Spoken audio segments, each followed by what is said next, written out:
All right, guys, it might not look like much. This was one time a Lowe's built on site tough shed, 8x8. We can salvage almost everything. Some of the trim pieces are pretty rough. I don't know that I'll put the window back in. I mean, I guess I can. I guess I wasn't planning on putting a window up in the eaves there, but and I actually might make this taller than it was originally, depending on how far along we get along our projects this week. So, and the roof, we're not going to keep the composite shingles on there. We're going to put a metal roof on. So we will use the OSB. I'll probably tar paper it, or use the tar paper. It's still good there. Try and salvage everything I can, and then use metal, corrugated metal on there, with just, roofing style, or, screws, like little rubber sealed style screws, so we can catch water off there. And do a new ridge beam, obviously, in the top. I ripped the tar ones off. Like I said, we'll take all the tar composite tiles off. You don't want to drink water off those things. I mean, that's just got all kinds of man-made gunk inside there, so who knows what you'd be drinking, or washing with, or whatever, hosing things down with. But anyway, so that's half the roof. That's the other half of the roof. And there's nothing special about this. It's like 3 2x4. So I mean, we'll salvage what we can off of this, just because materials are just so expensive right now. But an OSB, like I said, is not my favorite component to work with.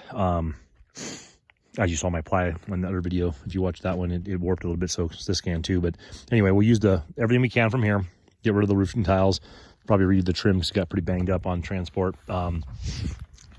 That's the floor. We'll get a floor with OSB, and then they doubled it up because it had a little wonk to it. So they doubled it up as far as putting some plywood over top of it, so it has a really good base. That's wall number 1, number 2, number 3,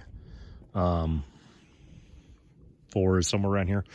Parts of it are doors. So, and the base is in pretty good shape. We actually hit a deer on the way up here. I literally thought it was like a out-of-body experience. So we're going down the it's not the 10, or the 10 right there. No, we're coming around a Quartzsite, and the guy behind me had really bright lights, and I was kind of looking back like, was he bright in me, or was it just super bright lights? And it was just a newer truck and just had crazy bright lights. So I looked in my side view mirror, and right as I looked up, there was a buck, not a big set of antlers, but a male deer with some antlers, and his face looked like he was surprised to see our truck careening down the highway as we were to see him. And I swerved, and I didn't think we hit him, but then we were pulling all the wood off of here, and one of the buckles here actually was bent out of shape, and then had like deer hair stuck in it.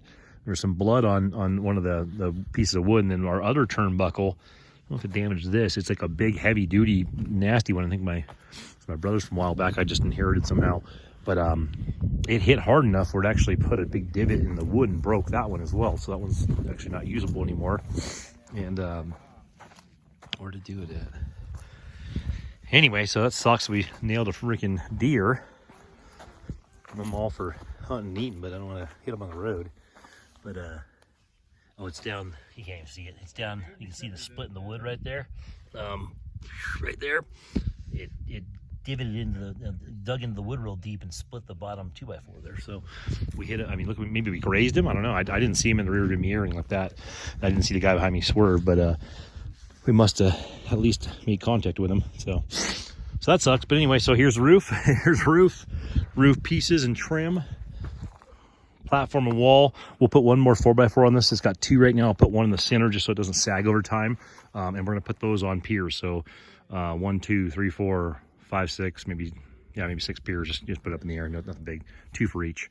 Maybe one in the middle. I don't know. Maybe 7 piers. So not the kind I used last time on our tiny house. Hopefully, the ones with a little channel that has like the little cup on it. It has, for metal, and you just drill in the side, make it nice. And then we'll have to level it off a little bit. We can do it right on these skids. You don't have to go up in the air, but I just like it a little higher. That way I can put stuff underneath there if I want to, or I don't know, store something underneath there. I don't know if it'd be any advantage. Got the sinuses are going. This city slicker can't handle this outside air. I think one of the cows already devoured a solar light that I heard it'll eat just about anything.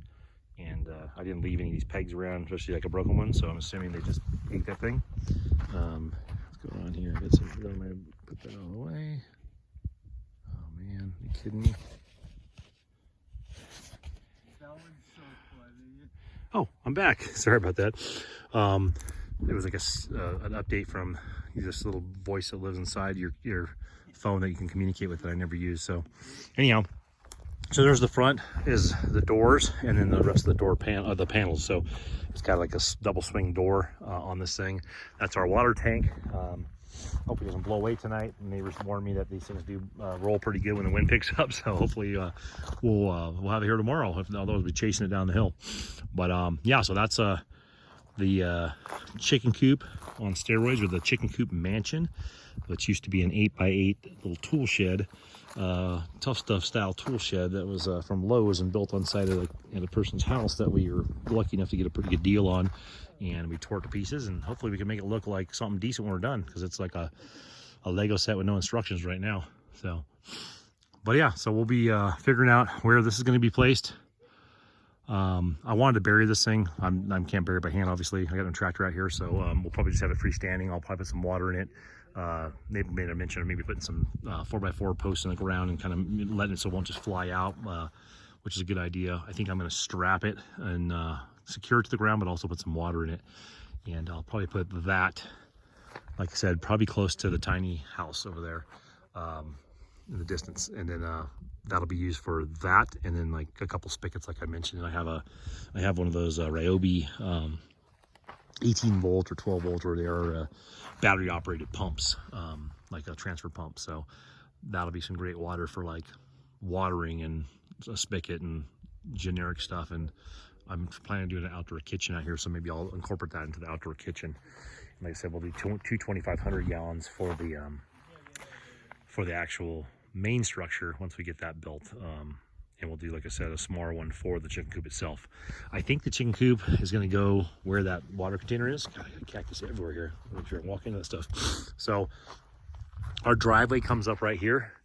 I mean, we have room to turn around in here. We cut out one tree, it was dead. That one's obviously not looking real pretty, but it's still got some green on it, and we just kept it as kind of a centerpiece. We'll do some weeding tomorrow, little edge clipping or weed whacker, whatever it is. And these rocks were all just thrown in place as we moved them. I mean, we didn't like bring rocks to here. It's like we brought rocks from like the middle to here, but not from the outside area. So everything, we had an abundant supply of rock. So if I knew how to build rock, I could build a pretty badass cabin out of rock, but I don't think I have the stacking abilities or patience. But anyway, so yeah, we just put these rocks out as we got them out of the center portion, and we put some planter boxes kind of around some of the trees with like petrified wood. But we got a ton of rock over here. I was thinking chicken coop, well, to show relativity here, here's our driveway, it comes right up. We swing around here. I can do a loop with a trailer if I want to. I also have that graded down there and down there to where I can put probably up to, it's probably 100 feet by 40 feet maybe, or on both sides. So I have enough room to turn this trailer around, put our toy hauler in here. If a friend came up and wanted to put their trailer in there to camp or something, I got that kind of thought process. Eventually I'm going to put a dog-eared wood fence down there, just an L shape, just to be a windbreak. That way if people did want to camp down there, or for our trailer, we're not getting just thrashed by the wind on that thing. You can kind of go out and enjoy it. I don't want to disrupt all the land here, but like, certain areas I'll build out. But anyway, so this will probably stay the same way. I don't think I'm going to do anything else with like the driveway coming in. We're going to put cinder on this, so this will be all kind of rocked in with cinder like everyone uses around here. Probably when my brother comes out and helps me out with some tractor work, we'll do that. So I'll cinder all this stuff that's been cleared in the other videos up to here. And then, but anyway, I was thinking about doing the chicken coop over here and then the chicken run this way, but I got a ton of rock, and I already cleared this off for some of our tools last time, and the kids like that area better, so I'm thinking, plus probably less work, they like that. So I'm thinking, sun's probably gonna blind you, but where this tank is, roughly 8 foot there, I'll have a little bit of a cover from the wind, having those trees there. So I do the 8 by 8 foot chicken coop mansion right there, and then either do the run where I'm standing right now, or just in line with the area we got our tools. So 8 by 8 chicken coop mansion here on the pier, so it'll be a little bit higher because this has a little bit of a grade, and then have the run just go right out to like kind of in line with that tree and that little planter box we were building with the petrified wood. So this will be our little chicken area right here, and because our house will be right here eventually, our actual real full-time house beyond the tiny house will be like our actual home, and it's going to be you know, roughly that area right there, looking this way, patio this way, or deck on one side, deck with, you know, cover, like patio cover on one side, similar to what I'm doing with the tiny house, but just a much larger version. So anyway, chicken coop maybe here, chicken coop mansion. And then I was thinking like maybe a greenhouse thing over this direction. So kind of want to keep everything in here close to the driveway, so we're not like having to truck stuff like way back in. I don't think I want to like go any deeper this driveway on this side. Maybe wider out there, but nothing more over here. So anyway, just thinking out loud as usual and sharing my thoughts with you guys. So we'll see what we come up with. Got a lot of ambitious plans as usual for my visit out here. I got 2 strong boys helping, which is awesome. So that'll make a big difference.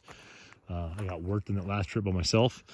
Just worked out that way. But yeah, so first and foremost, put a roof on that thing.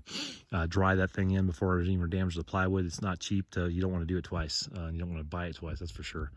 So get that dried in. Let's say that got dried in and we couldn't get to the coop. I would just basically put the platform for that up, and then use that tarp to cover the chicken coop material till the next visit out if we had to.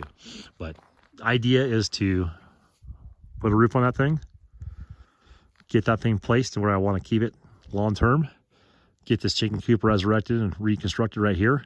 Chicken run will not be this visit, it'll be the next visit, but I mean, kind of get the layout, maybe, you know, get it kind of planned out. And I'd love to get the piers and the platforms leveled off in this area where I want to put the house in. But that's probably an ambition that's not going to happen on this trip. But I mean, you know, we understand the layout, and like that's gonna be one trip down the road. So anyway, stay tuned, guys. Hope everyone's having a good time. Hope you guys had a good Thanksgiving. I said we ate great. Yeah, we had a good Thanksgiving with the ex-in-laws, so real tight with them still, and they cook real well, and they invited us over there and got to meet some extended family from Guatemala. That was kind of cool. So always meeting new people. They got a big family. So but yeah, had a good Thanksgiving over there, and now we're here giving thanks for the land that we invested in our futures. Me and the boys were doing a lot of long talks about, you know, self-sustaining living and a different lifestyle, and you know, giving it a try. I mean, if it's something they don't like in the future, they got their whole life ahead of them, they can change it up. But if it's something that makes sense to them, there's a chance that my boys you know, can live a different lifestyle and live a little more self-sustained, and not be at the mercy of the man and the crunch and that deteriorated American dream of you know, working paycheck to paycheck. And even if you make a lot of money, I did really well over the years, and you just spend more. You make more, you spend more. And if you're living in the city, and not that this is a free lifestyle by any stretch, I guess you can get it pretty frugal to where you're not, you know, you're pretty thrifty, but you got to have some sort of a little bit of income or some sort of side hustle, or just be really, you know, well off, I guess. But anyway, I want to give them a chance to wake up and see this view every day, ride our mountain bikes, ride our motorcycles, take care of our pets and our whatever producing animals we get out here. You know, get back to hiking, exploring. You know, we can camp too. I mean, it's nice to already live where you want to be, but we have some beautiful forests around here and some beautiful lakes. Probably some amazing some hiking out here and mountain biking, and some, you know, probably some cool history, maybe some mining history, some old ghost towns. So I'm eager to learn Arizona. I don't know a lot about it as far as like firsthand, other than what I've read. So it's cool to be in a new state, soon to be full-time, and be able to explore it a little bit and see what's going on. So anyway, total tangent, nothing to do with anything I was talking about, but you get my drift. So, man, speaking of tangents, petrified wood everywhere. I mean, it is just everywhere. Big old chunks. It's just that's pretty awesome. Pretty cool. So anyway, guys, we're unloaded for tonight. We're heading back into town. We're not roughing it tonight. We're going to rough it. We're going to be in town 2 days, and then we're going to rough it the rest of the time out here and get on the land and do some projects. We'll be back and forth the next couple of days, doing some stuff in town and some stuff out here. And we'll keep you guys posted, man. So keep your guys' videos coming too. I mean, a lot of you guys that subscribe to us, we're new to the channel. We're new to the YouTube, I guess. And I mean, at least like 30 of you guys on there that subscribe to us, we watched your videos to get out here. So, you know, I don't know all your names off the top of my head. I recognize them as I'm going through, as you guys probably do the same. But yeah, content's awesome, man. I'd love to hear you guys' feelings on what you're doing, and the little project, the big projects.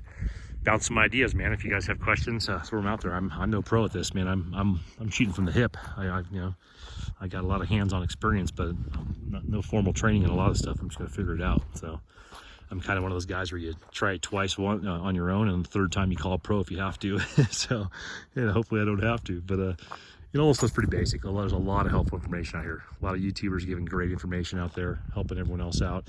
And some people don't think they're that informative, but I mean, I watch videos all the time, and I pretty much only watch YouTube. I don't watch traditional sports or mainstream media on either side of your political spectrum. I don't watch any of that garbage. So I pretty much watch YouTube. I can pick what channel or what topic I want to watch, and vibe on that for a while, and that's what I'm into. So anyhow, guys, tangent's over. We'll talk to you soon.